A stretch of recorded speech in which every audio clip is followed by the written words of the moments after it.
Morgan Housel की the psychology of money एक ऐसी किताब है जो आपको सिखाती है कि पैसे के साथ कैसे काम किया जाए ताकि इसे आकर्षित करना आसान हो जाए। यदि कोई इस वस्तु के पीछे के साइकोलॉजी को समझ ले तो बहुत सारा धन आकर्षित कर सकता है। पैसा दुर्लभ नहीं है, बल्कि केवल उन्हीं के लिए उपलब्ध है जो पैसे के खेल के नियमों को जानते हैं। इस पुस्तक को अभी पढ़ें और पैसे के साइकोलॉजी को सीखें और अबंडेंस को आकर्षित करें। कई बार हम ये सोचते हैं कि कुछ लोग बहुत ज्यादा पैसा होने पर भी हमेशा एक मीडियोकर जीवन ही जीते रहते हैं और कैसे कुछ लोग कम इनकम होते हुए भी लॉन्ग टर्म में करोड़पति बन जाते हैं। आप चाहे माने या न माने, इस समय पैसे को लेकर जो आप फैसला ले रहे होंगे वो आपके आने वाले कुछ सालों के फाइनेंशियल स्टेटस पर असर डालेगा। तो क्यों ना अभी से पैसे के साइकोलॉजी को समझा जाए और जल्दी से जल्दी फायदा लिया जाए। इसलिए आज हम बात करने वाले हैं एक ऐसी ही किताब के बारे में जिसका नाम है द साइकोलॉजी ऑफ मनी, जिसे मॉर्गन हाउसेल ने लिखा है। यह किताब पर्सनल फाइनेंस को ह्यूमन बिहेवियर के लेंस से परखती है। ये कई विषय पर एक ताजा नजरिया देती है, जैसे कि बहुत सी पर्सनल फाइनेंस की किताब फोकस करती है ऐसी चीज पर जैसे स्टॉक मार्केट कैसे काम करता है, कैसे स्टॉक सिलेक्ट करें जाएं या एक पोर्टफोलियो बनाए जाए आदि। हाउसेल लोगों और पैसा के बीच की रिलेशनशिप पर फोकस करते हैं, इस पर पकड़ बनाने के लिए कि क्यों लोग खुद को कर्ज के बोझ तले दबाते हैं।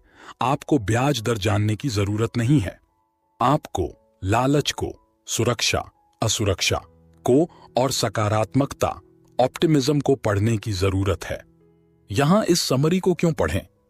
मुझे कहना होगा, इस तरह के एक व्यावहारिक सवाल पूछने के लिए आपको बधाई। एक ऐसे व्यक्ति के रूप में जो किताबों को पूरी तरह से पसंद करता है, मुझे उन्हें अच्छी तरह से पढ़ना, नोट्स लेना, उनकी शिक्षाओं के साथ प्रयोग करना और फिर उन पाठों को समराइज करना पसंद है जो मुझे सबसे ज्यादा प्रभावित करते हैं। हेलो दोस्तों, स्वागत है आपका ऑडियो बुक्स ARC पर। आज हम एक नई किताब के साथ हैं, द साइकोलॉजी ऑफ मनी। अच्छा पैसा होने का आपके स्मार्ट होने से बहुत कम लेना देना है, लेकिन ज्यादा इस बात से लेना देना है कि किस तरह आप व्यवहार करते हैं। सही चीजों में एंगेज करें और चांस है कि आप सफल हो जाएंगे।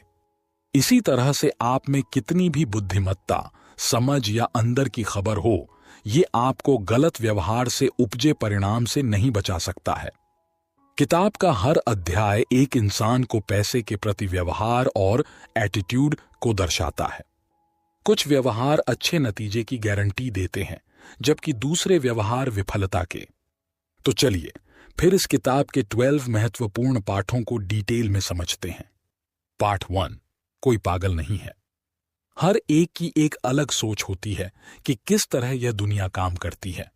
आपका दुनिया को देखने का नजरिया कई हालात, वैल्यूज और बाहरी प्रभावों से प्रभावित होता है। आपके अपने पैसे के साथ पर्सनल एक्सपीरियंसेस का दुनिया में होने वाली घटनाओं से लेना 0.000000001% है, लेकिन 80% इस बात से है कि आप किस तरह सोचते हैं कि दुनिया कैसे काम करती है। कोई भी चीज आपके डर और अनिश्चितता की ताकत को नहीं रोक सकती है, चाहे आप कितना भी पढ़ लें या खुले विचारों वाले हो जाएं। हम सब ये सोचते हैं कि हमें पता है कि दुनिया कैसे काम करती है, लेकिन हम इसे एक पतले से रेशम के बराबर भी अनुभव नहीं कर पाए हैं। अमेरिका में लॉटरी टिकट खरीदने वालों पर गौर करें। कम आय वाले लोग सालाना $400 खर्च कर देते हैं। यह नंबर हायर इनकम वाले लोगों को भी चौंका सकता है। इसे पैसे की एक उम्मीद या ख्वाहिश का नाम देकर कुछ लोग इसको सही ठहरा सकते हैं। बिना खुद को उनकी जगह पर रखे ये जान पाना मुश्किल है कि वो ऐसा क्यों करते हैं। पार्ट 2, भाग्य और जोखिम। कोशिशों से आपके नतीजे तय होते हैं, लेकिन किस्मत और जोखिम भी इसमें एक बहुत महत्वपूर्ण भूमिका निभाते हैं। बिल गेट्स उन चुनिंदा हाई स्कूल्स में पढ़े जहां 1968 में कंप्यूटर हुआ करते थे। अगर शिक्षक बिल डुगल की कोशिश नहीं होती, जिन्होंने उस समय एक $3000 का कंप्यूटर खरीदा, तो इसकी संभावना कम है कि बिल गेट्स को वही करियर में सक्सेस मिलती। गेट्स खुद ये चीज मानते हैं कि अगर लेकसाइड स्कूल नहीं होता तो आज माइक्रोसॉफ्ट भी नहीं होता। लेकसाइड में 3 बहुत बेहतरीन कंप्यूटर स्टूडेंट्स जो आपस में दोस्त भी थे, बिल गेट्स, पॉल एलन और केंट एवंस। केंट एवंस को भी सक्सेस मिलना तय था, लेकिन उनकी ग्रेजुएशन से पहले ही एक दुर्घटना में मौत हो गई। इसे एक दुर्भाग्य के उदाहरण के तौर पर देखा जा सकता है। किस्मत और जोखिम लेना, ये दोनों वो वास्तविकता है जो हर एक की जिंदगी में उसके खुद के प्रयास के अलावा भी उसके नतीजे पर असर डालती है। ये दोनों चीजें होती हैं क्योंकि सिर्फ आपके प्रयासों के दम पर ही आपको 100% नतीजे मिलने के लिए दुनिया बहुत कॉम्प्लेक्स है। किसी ऐसी घटना का जो आपके कंट्रोल में नहीं है, उसका भी आपके ऊपर अच्छा खास प्रभाव पड़ सकता है। पार्ट 3, कभी पर्याप्त नहीं। ये एक कहानी है लेखक कर्ट वोनेगट और जोसेफ हेलर की, जो एक अरबपति के पार्टी में शामिल होते हैं। कर्ट ने कहा कि ये अरबपति एक दिन में उतने पैसे कमा लेता है जितना हेलर अपने लोकप्रिय उपन्यास नॉवेल से आज तक नहीं कमा पाया है। हेलर ने कहा, हां, लेकिन मेरे पास कुछ ऐसा है जो उसके पास कभी नहीं होगा, वो है काफी। जो आपके पास है उसे खतरों में डालने की कोई वजह नहीं बनती। सबसे मुश्किल फाइनेंशियल स्किल ये है कि आप अपने गोल पोस्ट को मूव ना करने दें। खुद को दूसरे से तुलना करना एक गलती है। वेल्थ और जलन पैदा करने के लिए कैपिटलिज्म अच्छा है, लेकिन सामाजिक तुलना एक ऐसा प्रोसेस है जो कभी खत्म नहीं होती है। आपको इसे सीढ़ी पर हमेशा आपसे ऊपर कोई मिल ही जाएगा। काफी होने का मतलब है आपको ये पता हो कि किस चीज को अवॉइड किया जाए जिसके लिए आपको बाद में पछताना न पड़े। कई चीजें जोखिम लेने के लायक नहीं होती, चाहे उनसे कितना ही फायदा क्यों ना हो। एक छोटी सी लिस्ट जैसे प्रतिष्ठा, आजादी, दोस्त, परिवार, प्यार और खुशी। जीतने का सिर्फ एक ही रास्ता है कि आप उस खेल का हिस्सा ही नहीं बने। पार्ट 4, उलझा कंपाउंडिंग वॉरेन बफेट के पैसों के पीछे एक साधारण सा तथ्य है। वो सिर्फ एक अच्छे निवेशक नहीं है, वो लगातार 75 साल तक एक अच्छे निवेशक रहे हैं। इनकी फाइनेंशियल सक्सेस को एक फाइनेंशियल बेस में बांधा जा सकता है जो उन्होंने अपने शुरू के सालों में बनाया था और बाद में उसे लंबा समय तक बनाया रखा। इन्वेस्टिंग उनका स्किल है, लेकिन उनका सीक्रेट है समय।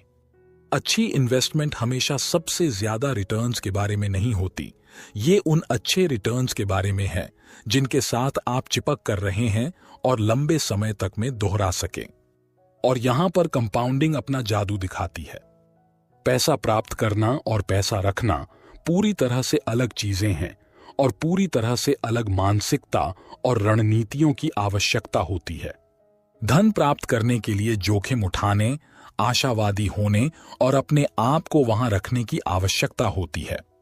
पैसा रखने के लिए इसके विपरीत की आवश्यकता होती है।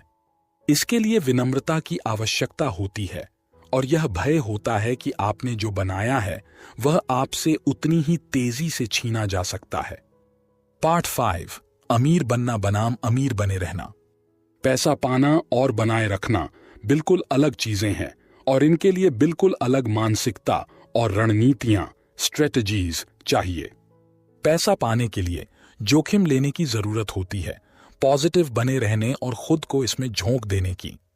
पैसा बनाए रखने के लिए जरूरी होती है ठीक इसके उलटे की। इसके लिए चाहिए विनम्रता और ये डर कि जो आपने कमाया है वो बहुत जल्दी आपके हाथ से निकल भी सकता है। माइकल मोरिट्स, जो एक वेंचर कैपिटलिस्ट है, कहते हैं, हम ये समझते हैं कि आने वाला कल बीते हुए कल जैसा नहीं होगा। हम अभी तक के मिले इनाम पर आराम नहीं कर सकते। हम आत्मसंतुष्ट नहीं हो सकते। हम ये मानकर नहीं बैठ सकते कि बीते हुए कल की सफलता आने वाले कल की सफलता में तब्दील हो जाएगी। एक सर्वाइवल माइंड होने के लिए 3 चीजों की जरूरत होती है। 1, फाइनेंशियल अनब्रेकेबल होने का लक्ष्य बनाएं, इतना सक्षम बने कि मार्केट के उतार चढ़ाव सहन कर सकें और गेम में लंबे समय तक बने रह सकें ताकि कंपाउंडिंग अपना जादू दिखा सके। 2, प्लान करने के लिए सबसे महत्वपूर्ण चीज है कि कोई भी प्लान आपके प्लान के अनुसार नहीं जाएगा। हर योजना में गलती के लिए जगह रहती है। जितना आपको अपने प्लान को सफल बनाने के लिए एक खास चीज की जरूरत होगी, उतना कमजोर आपका प्लान होगा। 3. आने वाले कल को लेकर आशावादी ऑप्टिमिस्टिक रहें, पर सफलता के रास्ते में आने वाली बाधाओं को लेकर भी सचेत रहें। पार्ट 6, टेल्स आप जीत गए। ये एक आर्ट कलेक्टर हाइंज बेयर ग्रूएन की कहानी है। उन्होंने पिकासोस, ब्राक्स, क्लीस और माटिसेस की एक अद्भुत संग्रह इकट्ठा की। लोग उसके कला में निवेश करने की कला से भौंचक्के रह जाते हैं। सच्चाई ये थी कि उन्होंने बहुत ज्यादा संख्या में कला खरीद लिए थे। उनके संग्रह का कुछ हिस्सा ही मूल्यवान था। बेयर ग्रूएन कई बार गलत भी हो सकता था, फिर भी आखिरी में वो सही निकलता था। कोई भी चीज जो विशाल हो, लाभदायक हो, प्रसिद्ध हो या प्रभावशाली हो, वो एक टेल इवेंट का नतीजा होती है, हजारों या लाखों में एक इवेंट की तरह। अब हम एक वेंचर कैपिटल मॉडल के बारे में बात करेंगे। अगर एक फंड 100 इन्वेस्टमेंट्स करता है तो वो 80% फेलियर का अंदाजा लगा रहे होते हैं, कुछ परसेंट अच्छा परफॉर्म करने का और 1-2% अच्छे रिटर्न्स का। अगर स्टॉक मार्केट में विनर्स और लूजर्स के डिस्ट्रीब्यूशन पर विचार करें तो ज्यादातर पब्लिक कंपनीज फेल हो जाती हैं, कुछ ही ठीक ठाक कर पाती है और कुछ होती है जो बहुत अच्छे रिजल्ट्स दे जाती है।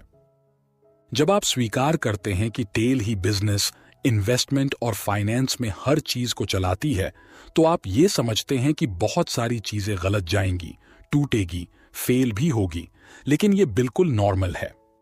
पार्ट 7, वेल्थ वह है जो आप नहीं देखते। वेल्थ वो फाइनेंशियल एसेट है जो अभी तक किसी ऑब्जेक्ट में कन्वर्ट नहीं की गई है। हाउजल बताते हैं कि जब लोग कहते हैं कि वो करोड़पति बनना चाहते हैं, इसका असल में मतलब ये है कि वो $1 मिलियन खर्च करना चाहते हैं। $1 मिलियन खर्च करना करोड़पति बनने से बिल्कुल उल्टा है। वेल्थ और रिच के बीच में अंतर ये है कि लोग जो बड़े घर में रहते हैं और फैंसी कार चलाते हैं वो रिच है। बड़ी इनकम वाले लोग रिच हैं। वो इस चीज को दिखाते हैं कि वो रिच है। वेल्थ छुपी हुई होती है। वेल्थ वो इनकम है जिसे सेव किया जाता है, ना कि खर्च। वेल्थ का होना है ऑप्शन का होना, फ्लेक्सिबिलिटी का होना और ग्रोथ का होना। वेल्थ का मतलब है वो खरीदने में सक्षम होना जिसकी आपको जरूरत है। पार्ट 8, पैसे बचाएं। एक निश्चित इनकम लेवल के बाद 3 तरह के लोग होते हैं। 1, एक जो बचाते हैं यानी कि सेव करते हैं। 2, दूसरे जो सोचते ही नहीं है कि वो पैसा बचा सकते हैं। 3, तीसरे वो जिनको नहीं लगता कि उनको पैसा बचाने की जरूरत है। आपकी सेविंग रेट आपकी आय या इन्वेस्टमेंट रिटर्न से भी ज्यादा महत्वपूर्ण है। लोग क्या सोचते और महसूस करते हैं इसके बारे में चिंता न करें। अपने समय के ऊपर नियंत्रण, कंट्रोल होना और ऑप्शंस होना दुनिया की सबसे मूल्यवान मुद्रा, करेंसी है। पार्ट 9, उचित, तर्कसंगत और त्रुटि की गुंजाइश। फाइनेंशियल डिसीजंस लेते समय बिल्कुल ठंडा होकर न रहे। उचित रहने का लक्ष्य रखें। वाजिब होना ज्यादा रियलिस्टिक है और इसके साथ लंबे समय तक बने रहने की, जो कि सबसे ज्यादा मायने रखता है। पैसा बनाने के चांसेस समय के साथ बढ़ते जाते हैं। स्कॉट सेगन, जो एक पॉलिटिकल साइंटिस्ट है, कहते हैं चीजें जो पहले कभी नहीं हुई वो पूरे समय होती रहती है। याद रखें कि बीते कल की परफॉर्मेंस आने वाले कल की परफॉर्मेंस का संकेत नहीं होती है। ब्लैक जैक और पोकर के प्लेयर्स को पता होता है कि वो संभावनाओं के साथ खेल रहे हैं, निश्चितों के साथ नहीं। सबसे बेहतर प्लान ये है कि उन चीजों के लिए प्लान किया जाए जो आपके प्लान के हिसाब से नहीं जाती हो। आप इसको गलती के लिए जगह होना भी कह सकते हैं। ये इकलौता तरीका है सुरक्षित रूप से ऐसी दुनिया को दिशा देने का जो कि अनिश्चितताओं से चलती है, ना कि निश्चितताओं से। ऐसी चीज के लिए तैयार होना या उम्मीद करना बहुत मुश्किल है जिसे आप देख नहीं सकते। तो आप क्या कर सकते हैं? आप ये कर सकते हैं कि आप फेलियर के सिंगल पॉइंट को अवॉइड कर लें, फेलियर के इंपैक्ट को मिनिमाइज कर सकते हैं। असफलता का सबसे बड़ा सिंगल पॉइंट ये होता है कि आप अपने खर्च और जरूरतों के लिए सिर्फ एक इनकम के सोर्स पर निर्भर रहते हैं, वो भी बिना किसी सेविंग्स के। बुरे दिनों का फंड एक अच्छा आइडिया है। उन चीजों के लिए पैसा बचाएं जिन्हें आप अनुमान या भविष्यवाणी नहीं कर सकते। पार्ट 10, आप बदल जाएंगे। हम खुद के फ्यूचर सेल्फ के एक बहुत बुरे प्रेडिक्टर होते हैं। हमारी अभी की जरूरतें चाहते वो नहीं होती है जो हमारे फ्यूचर सेल्फ की जरूरतें और चाहते होंगी। लॉन्ग टर्म के लिए सोच पाना और इफेक्टिवली डिसीजन ले पाना बहुत मुश्किल होता है। क्या सच्चाई को स्वीकार करें कि एक इंसान बदलाव होने के लिए ही बना है। आज जो आपके लिए मायने रखता है, हो सकता है आने वाले 10 साल में उसका कोई मतलब ही नहीं रहे। डूबा हुआ लागत बीते हुए कल के बुरे फैसले को आगे बढ़ाते जाना, जिसकी भरपाई होना अब संभव नहीं है। ऐसी दुनिया में जो लगातार बदल रही है, ये एक शैतान का काम करता है। ये हमारे भविष्य को हमारे अतीत का गुलाम बना देता है। ये उस अजनबी की तरह है जो आपकी जिंदगी के बड़े फैसले लेता है। जैसे कि आपने एक बिजनेस में इन्वेस्ट किया और बुरी तरह फेल हो गए। अब आप इसे जारी रखने का सोचते हैं क्योंकि आप बहुत पैसा लगा चुके हो, बिना ये सोचे कि आगे भी चलकर ये जरूरी नहीं है कि आप पैसा बना लेंगे। जो चला गया वो डूबा हुआ लागत है। जरूरी है कि हम होने वाले नुकसान से खुद को बचाएं। पैसों के साथ जुड़ी कई चीजों के लिए ये जानना है कि उसकी कीमत क्या है और उसे चुकाने के लिए तैयार रहना। सफल इन्वेस्टिंग एक कीमत मांगती है, लेकिन इसकी करेंसी डॉलर या सेंट नहीं होती। ये होती है अस्थिरता, डर, शंका, अनिश्चितता और पछतावा। ये सारी चीजों को अनदेखा करना आसान है जब तक कि हम असली में इन्हें फेस नहीं कर लेते। बहुत कम लोग में ये कहने का स्वभाव होता है कि ठीक है, अगर मैं अपना 20% पैसा गवा देता भी हूं तब भी मैं ठीक हूं। लेकिन अगर आप अस्थिरता को एक फीस की तरह देखने लगते हैं तो चीजें अलग दिखती है। जब आप लॉन्ग टर्म में इन्वेस्ट करते हैं तो आपको शॉर्ट टर्म में मार्केट के उतार चढ़ाव को स्वीकार करने के लिए भी तैयार रहना पड़ता है। पार्ट 11, निराशावाद का प्रलोभन। नेगेटिव सोच सिर्फ सकारात्मक पॉजिटिव सोच से ज्यादा आम नहीं है, ये उससे ज्यादा स्मार्ट भी लगती है। ये आपको बुद्धिमत्ता के तौर पे बंदी बना लेती है और हम इस पर सकारात्मकता से ज्यादा ध्यान देते हैं। अगर आप किसी को ये बताएंगे कि सब कुछ ठीक हो जाएगा तो या तो आपसे वो दूर निकल लेंगे या आपको उलझन भरी निगाहों से देखेंगे। किसी को ये बताएं कि उन पर खतरा है और आपको उनकी पूरी अटेंशन मिलेगी। डैनियल कन्हेमन कहते हैं, ये पॉजिटिव और नेगेटिव एक्सपेक्टेशंस और एक्सपीरियंस के पावर के बीच की असामान्यता का एक एवोल्यूशनरी हिस्ट्री है। ऑर्गेनिजम्स खतरों को अवसरों से ज्यादा जरूरी मानकर काम करते हैं। उनके जीवित रहने और रिप्रोड्यूस करने के मौके ज्यादा बनते हैं। 2000 में जब तेल के मूल्य बढ़े, कुछ खास तरह से तेल निकालना इकोनॉमिकली संभव हो सका। आवश्यकता आविष्कार की जननी है और मानवता अनंत, इन्फिनिट रूप से इनोवेटिव है। लोग बाधाओं और समस्याओं को नए समाधान, सॉल्यूशन के साथ जवाब देते हैं। खतरों के साथ समान परिमाण के समाधान भी आते हैं। इकोनॉमिक हिस्ट्री का ये एक कॉमन प्लॉट है जिसे अक्सर नकारात्मक विचारक द्वारा भुला दिया जाता है। प्रोग्रेस धीमी होती है, लेकिन झटके और आपदा जल्दी और ज्यादा प्रभावशाली होते हैं। रातों रात बहुत सारी संधियां, ट्रीटीज होती हैं, लेकिन शायद ही कभी रातों रात चमत्कार होता है। ग्रोथ बनती है कंपाउंडिंग से, जो कि हमेशा समय लेती है। डिस्ट्रक्शन होते हैं फेलियर के सिंगल पॉइंट, जो कि कुछ सेकंड्स में हो जाते हैं, और कॉन्फिडेंस लूज होना वो भी एक झटके में हो जाता है। पार्ट 12, कबूलनामा, कन्फेशन। इस लेसन में लेखक कुछ अपने फाइनेंशियल बिहेवियर और विश्वास को हाईलाइट करते हैं। हाउजल के फाइनेंशियल डिसीजन की एक ही ड्राइव है, स्वतंत्रता। वो कम खर्च वाली एक्टिविटीज में खुशी खोजते हैं, जैसे एक्सरसाइज, रीडिंग, पॉडकास्ट और लर्निंग। उनके पास कर्ज के पैसे से लिया हुआ घर नहीं है। वो ये मानते हैं कि हो सकता है कि ये एक बुरा फाइनेंशियल डिसीजन हो, पर एक अच्छा मनी डिसीजन है क्योंकि इसमें कम से कम मन की शांति तो है।